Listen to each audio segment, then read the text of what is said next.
صلي على الحبيب قلبك يطيب. تعالوا بينا هنعمل مع بعض وصفة الزبادي التحفة البيتي اللي احنا هنعمله مع بعض ده. معايا هنا 2 كيلو من اللبن الجاموسي اللي احنا بنشتريه من عند اللبان. جبت اللبن وغليته، بعد ما غليته وبرد دخلته التلاجة لتاني يوم علشان يعمل لي طبقة الوش دي، عشان طبعا هنستفاد بيها في اي حاجة تانية.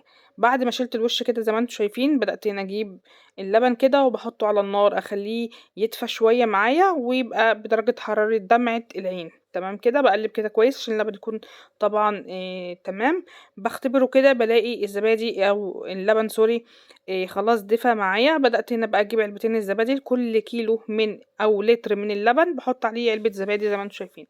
بفضي كده كل علب الزبادي العلبتين دول وبضربه كويس جدا زي ما انتم شايفين كده. نقدر نضربه في الخلاط، نقدر نضربه بالمضرب، نقدر نضربه كمان بالهاند بلندر، او ممكن كمان نضربه بالشوكة او بمعلقة الاول، وبعد كده بنضيفه على اللبن ونضربه كويس جدا عشان الزبادي يختلط مع اللبن ويكون ناعم كده وكريمي. بقلب زي ما انتم شايفين كده، وبجيب بقى الكوبايات او البولات او الفخار، اي وعاء انت بتحبي تستخدميه للزبادي. بنفضي كده زي ما انتم شايفين كده، بسم الله كده، ونبدأ نفضي كل كمية اللبن. شايفين ما شاء الله اللهم بارك، ده كل الكمية اللي طلعت معايا من ال2 كيلو من اللبن.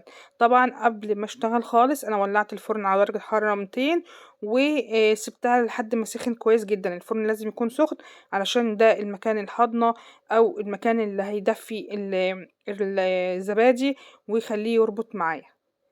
باحطه كده في صينية وبادخله بقى. طبعًا أنا خلاص ولّعت الفرن لحد ما سخن كويس، وبعدين قفلت النار خالص، وبدأت هنا أدخّل الزبادي بتاعي في الفرن. تمام، علشان الجو برد معاكِ ممكن تسيبيه لتاني يوم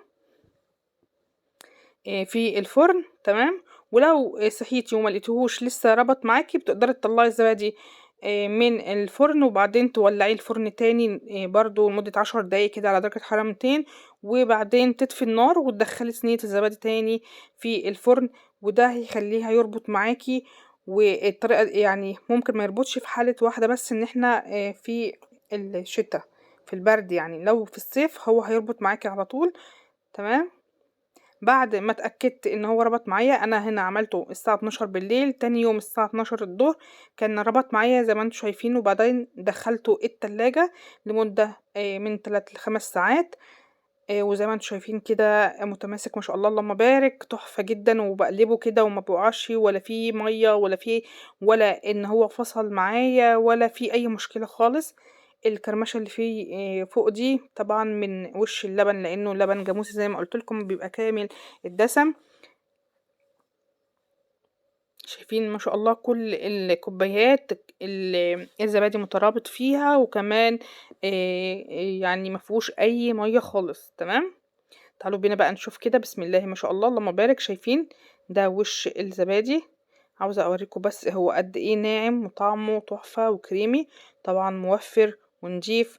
الزبادي اللي بنشتريه من بره ما بنبقاش عارفين ايه المضاف ليه، سواء هو لبن بقى طبيعي او مش طبيعي، وكمان مواد حافظه.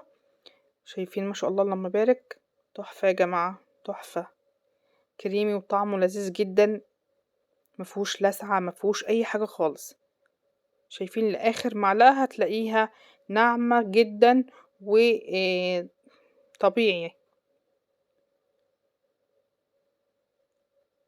تحفه. جربوه وقولوا لي رايكم. كانت معاكم اميره ابو زيد. ما تنسونيش تحطوا لي لايك للفيديو وشير كمان وكومنت حلو كده منكم. تابعوني على قناتي على اليوتيوب باسم اميره ابو زيد بالعربي، بيجي القناه على الفيسبوك اميره ابو زيد بالعربي.